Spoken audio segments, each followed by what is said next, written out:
Yo, what's going on, Dragon Ballers? Welcome back to another video. Last week we talked about if any of the cards on the limited list could potentially come back and be healthy in the Dragon Ball Super card game. Today, we're going over the banned cards and discussing whether or not they could ever come back in a healthy fashion. So if you guys are new, make sure to subscribe, hit that bell so you never miss a video, and let's just jump right on in. We start with such a crazy card, and if you're newer to the Dragon Ball Super card game, you may have never even heard of this card. It's been banned so long. We have the Legendary Flute, a zero-cost extra card.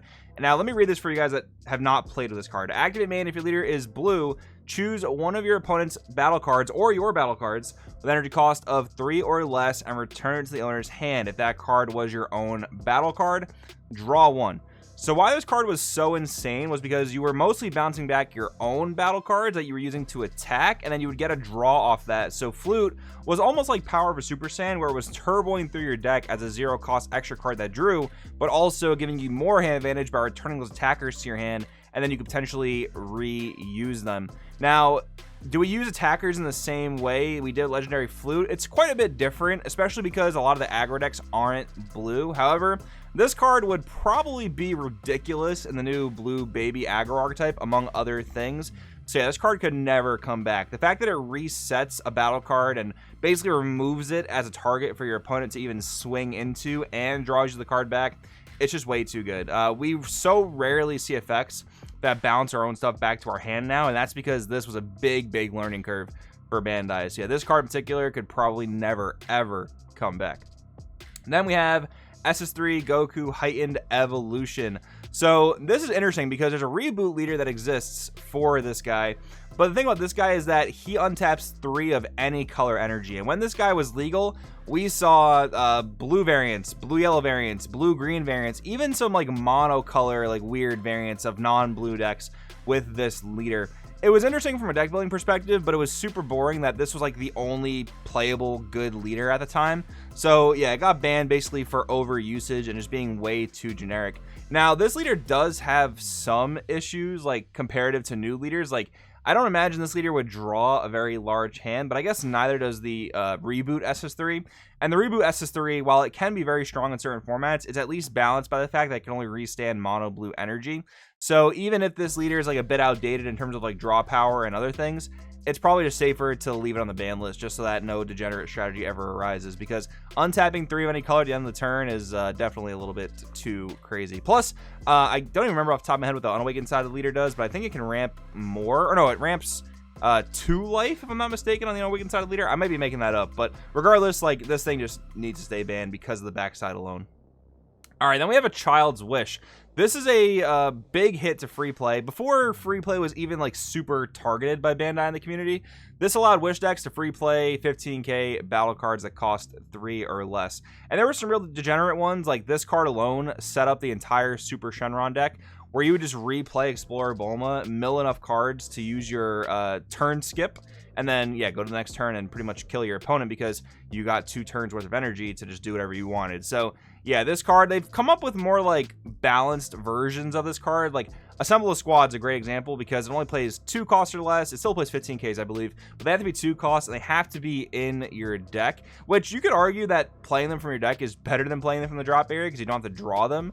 But yeah, so far playing 2 drops for free has not been as broken as playing 3 costs off of Child's Wish. So let's just hope that never becomes too much of an issue. And they've definitely stopped supporting Wish strategies nearly as much ever since like the big problems with Super Shenron. So overall, I think that's for the best, because while it's cool that Wish decks are like really thematic, they can definitely be a little bit broken. Like one really crazy thing about Wish decks is how much they draw, because all the Dragon Balls are just cantrips or upstart goblins. They just draw through your deck so fast, and your leaders typically search 2 of them per turn, so you're seeing so much of your deck, which in a game like this is you know, very powerful. So yeah, long story short, this card could never come back. Bardocks Protagonist. This is one that a lot of people do call for the probability or the potential, I guess, of coming back and being somewhat healthy for the game. But now I think when people look at this card, they think it's a bit more outdated than it actually is or would be in competitive play, because don't forget this card has a 0-cost extra card that searches it straight from the deck. So not only would this card be extremely consistent in whatever deck you played it in, it also has immediate fuel for cards like Robotic Riposte, and it's just a 1-cost self-awakener that does not have to attack. we know that in Golden Frieza, a card like this is very, very good. And if this card were to be unbanned, it would probably just replace the Roshi that most Golden Frieza decks currently play. Although I gotta say, it would be tough to fit this and Successor of Hope, which is the card that searches this. So that would be a deck building challenge, but I'm sure it would be warranted to try to fit this, maybe even a swap 2 card, and just like play this for that reason. Because if Roshi was searchable, Golden Frieza would be even more insane than it already is. So I think this card would be just a bad thing to bring back, mostly because it would just enable D-Gen decks that don't want to attack to awaken, like Golden Frieza can be. And yeah, this card for that reason probably should stay on the ban list. All right, then we have minus Killing Zone. Very short and sweet. This card should definitely stay on the ban list. Being able to basically stop your opponent from being able to interact with what you're doing. It's on par with counters, but in some cases, minus Killing Zone is even more broken because it costs 0, draws a card, and just blankets your opponent from being able to counterplay. Definitely should never come back off the ban list. Unwavering Solidarity Shugesh. This one's an interesting one because for a long time this was unbanned, and there was a silver bullet in the form of Cronoa Timekeeper that prevented your opponent from playing battle cards from super combo abilities. A very convoluted, very narrow, single-minded silver bullet that existed for this card, but it did somewhat keep the card in check. Like, while the card was legal, people would play like 1 copy just to try to like get around the opponent, like not seeing Cronoa, or if they did see Cronoa, at least you wouldn't get blown out by having useless super combos. But with all the 3-cost sands we have in the game now, I mean, this card would just be too ridiculous. Like, every deck would pretty much have to play Cronoa, at least in the sideboard, if not main board, if yellow was super popular. So yeah, this card can never really come back. Battering Laser, once again, couldn't really come back. I mean, you see how people don't like Swift Retaliation Cooler that costs 3 to stop and negate? This costs 1, albeit with additional discard cost, but that's not even really a big deal in the slightest. So yeah, this card could never come back compared to what we have now for counters. Xeno Button is honestly a really crazy card, and it's such an old card, but it wasn't so great back when it came out in set 2, and it really wasn't good for a long time. But once we got some real decks that had really good like combo tricks and battle shenanigans, yeah, Xeno Button became insane because not negating the attack but untapping all of your blue energy and allowing yourself to do Senzu Bean things, arrival things, combo to play things. It was definitely really absurd. So yeah, I don't think this card can come back. I wonder if we're going to be able to bring any cards off the ban list in this video, to be honest. Mercenary Tau, Ruthless Trainer. The big problem with this card, like, it was originally printed to stop hand control shenanigans, but it was also ruled that if you were to counterplay a card and it would go to the drop area, let's say like Denial of Hope, for example, that was a big card being played when this card, Mercenary Tau, was legal. If I am the controller of Mercenary Tau and I play some other battle card and my opponent uses a card like Denial of Hope that prevents the play of the card and puts it in my drop area, that, in terms of game mechanics, is considered me placing a card from my opponent's hand in their drop area by a skill. It's kind of crazy, but it kind of makes sense because that card never hits the board, ergo it goes from hand to drop, and it was done by a counterplay skill. So it does kind of make sense when you think about it logically like that, but that was just like a super unintended and very broken interaction in regards to Mercenary Tau. So yeah, this card needed to be banned so that counterplays could be viable. And now that we have Deborah Ritual at hand, which is probably a much healthier counter than Mercenary Tau, this card just has no reason to come back unless Bandai really wanted to stick it to hand control for some reason. Tien Shenhan Returning Fire. While I love this card for how much it absolutely destroyed Janemba Mill players, card's definitely a bit unfair. Like, these type of silver bullets, I'm happy they haven't printed too many of them in recent history, because whenever there's a card that targets your strategy so hard, it just makes for really unfun gameplay experiences, and I just don't think that's like a great thing to have in card games in general. So yeah, another card that I think has to stay banned. Unyielding Spirit Trunks. Imagine comboing a card which would trigger a multitude of effects in different decks, and untapping an energy, and making a Z energy. Yeah, this card could absolutely never come back. Even though you could say, yeah, it's a -1 to untap an energy, so is Senzu Bean. Like, this card could not come back in any capacity. Objection. Pay 2, ramp 1 from your hand. Honestly, like, this might be a hot take. I kind of think Objection could maybe come back, because if you think about it now, all the ramp decks that are intended to ramp, they ramp on 2 with a 2-cost card. Generally, it's not as neg of an exchange like Objection is, because Objection costs the card itself from hand and whatever card you're ramping from your hand. So it is a -2 overall. Most of these decks, like the blue-green decks, they just, you know, play a guy from hand that ramps them, or like the Android 21 decks, they combo a Z energy, which sometimes doesn't even minus their hand, and then play a guy from the Z deck, so they're just like keeping their hand parity all together and doing that. But what Objection does, it gives decks the ability to ramp that didn't have that ability before, and pretty much all blue decks have that now in the form of Android 21 in the Name of Hunger, but that's a 4-cost play, so it does come out quite a bit later. Objection on turn 2, while it is a pretty big minus from hand, might be a little silly, but I almost want to say it could come back.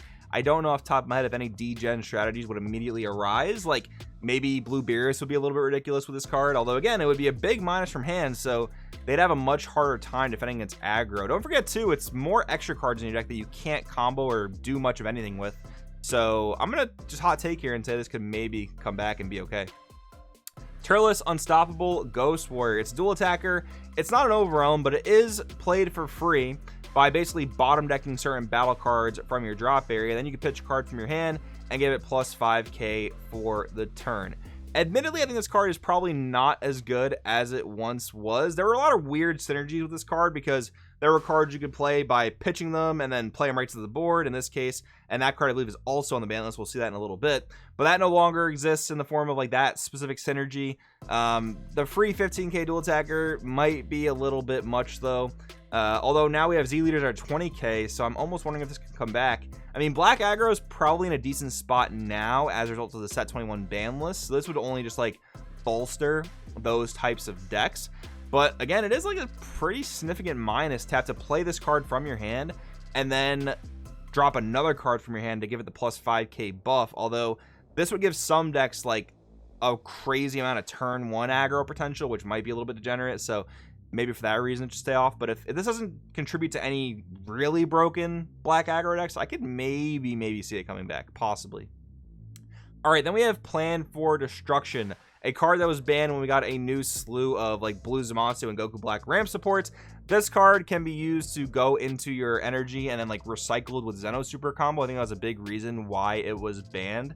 Some people talk about bringing it back to 1, which like sure, I guess, but then if you're playing a deck for this card, I mean, if you don't draw it, the player's gonna feel bad. If you do draw it, the opponent's gonna feel bad because you luck sacked into it and then you recycle a Zeno Super combo, because that's the problem. Once you see 1 copy of this card and you play 4 copies of Zeno Super combo, you essentially have, you know, 5 copies if it's at 1, 8 copies if it's at 4 copies per deck. So yeah, probably a card that should stay banned. Like, it's got a very almost degen way of ramping you up. Force Ejection Masked Sand. I honestly was pretty surprised when they hit a lot of this ramp hate. Like, they hit this card as well as Begrudging Respect Piccolo, which does the same thing pretty much, but costs 2 instead of 1.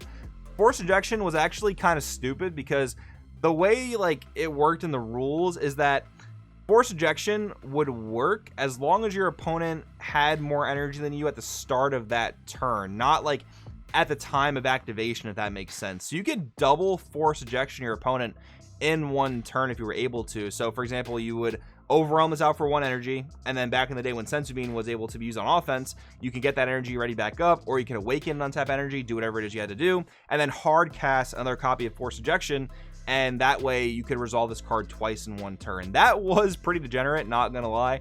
I guess that's fine, like keeping it banned, because that alone is probably reason enough to keep this card banned. However, Piccolo is a bit more interesting because it costs 2 as opposed to Force Ejection costing 1 or maybe 3 sometimes. But the fact that Piccolo costs 2 minimum, I think is almost safer to say come off the ban list. The other interesting thing about this too is that it's a blue card hating on ramp, which is primarily blue. So I almost feel like in that regard, it's more balanced. Like if this is a red card, probably be a little bit OP because ramp decks typically don't have a great time against aggro anyway. So if you're able to reduce their aggro or their ramp, that might not be the best. But I think because it's a blue card, it could almost come back. I don't know. That's, I guess, another hot take of mine. Violin Predator, no way this card can come back.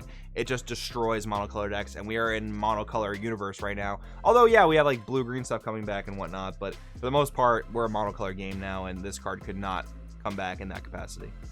Gojira Hero Vibe, not even going to give it the grace of talking about it. This card could never, ever come back. All right, now we have a slew of Universe 3 cards. Viara, Nigrishi, we have Secret Technique Pepperoni.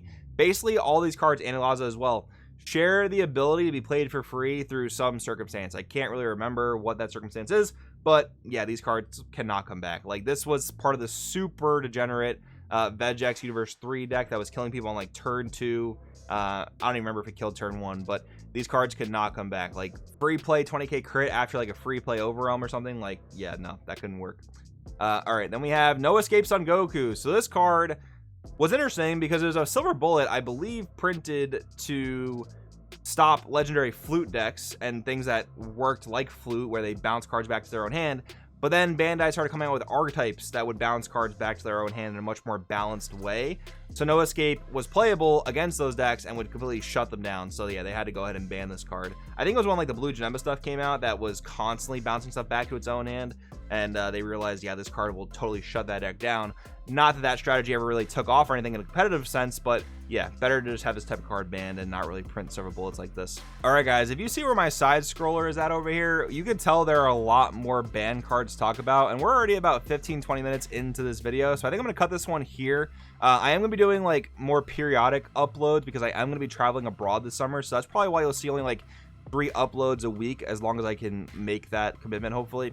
So yeah, we'll cut this one here. We'll pick this back up maybe the next video, maybe a couple videos after. But if you guys like this, let me know down in the comments. Let me know your differing opinions as well. What cards can come back, what cards cannot. Thank you guys for watching. I'll see you in the next one.